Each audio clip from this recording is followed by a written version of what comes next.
Então vamos ver quais são os sinais de alerta para autismo leve? Aqui eu vou falar de 11 sinais importantes, sendo 6 deles de comunicação e interação social e 5 de padrões repetitivos e restritos de comportamento. Ter interação social mais pobre, que significa muitas vezes preferir ficar sozinho, evitar contato visual, ter pouco interesse no que os outros falam e pouca vontade de continuar as conversas. Ter dificuldade de entender por completo regras e combinados de brincadeiras e jogos, principalmente aquelas que não estão escritas, que são improvisadas. Em geral, também poucos interesses por jogos mais sociais e competitivos, incluindo esportes. Ter dificuldade de saber o que falar ou fazer em diferentes situações sociais, a ponto de outras crianças e adultos acharem que talvez tenha algo estranho em como a criança lida com as pessoas. Ter interpretações literais, ou seja, ter dificuldade de entender metáforas e outras figuras de linguagem. Por exemplo, se alguém pede para fechar a porta por estar morrendo de frio, a criança pode ficar assustada e perguntar se a pessoa está de fato morrendo. Ou ter dificuldade de entender que quando falamos meu irmão é um palhaço, significa que ele é engraçado. Ou aqueles que leve não entendem essas metáforas, muitas vezes podem ficar confusas nessas situações.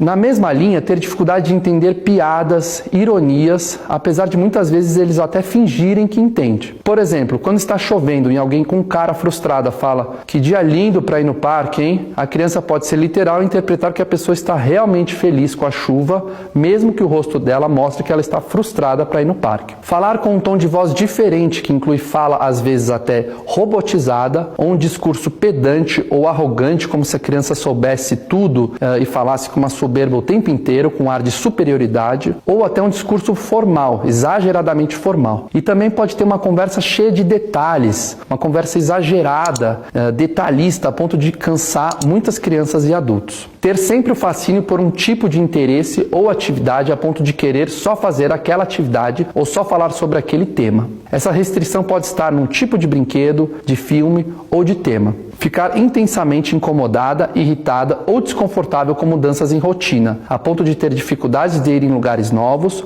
ou mudar os horários das atividades, ou mesmo viajar nas férias quando as coisas mudam. Ter dificuldade na coordenação motora, a ponto de prejudicar no desenvolvimento esportivo, musical e até acadêmico por escrever com lápis e caneta com dificuldade. Ter movimentos repetitivos do corpo, que parecem manias, as chamadas estereotipias, como balançar a mão, andar na ponta dos pés ou balançar o tronco, principalmente se a criança está muito animada ou estressada. Ter desconforto intenso diante de abraço ou toque corporal, ou diante de barulhos comuns, ou ainda diante de cheiros ou gostos de comidas comuns. As crianças com TEA leve, em geral, não só têm uma inteligência normal, como muitas vezes possuem uma memória impressionante, a ponto de lembrar e gravar fatos e eventos que normalmente as pessoas não lembram. Ainda assim, boa parte dessas crianças com TEA leve vão ter transtornos ligados à aprendizagem, ou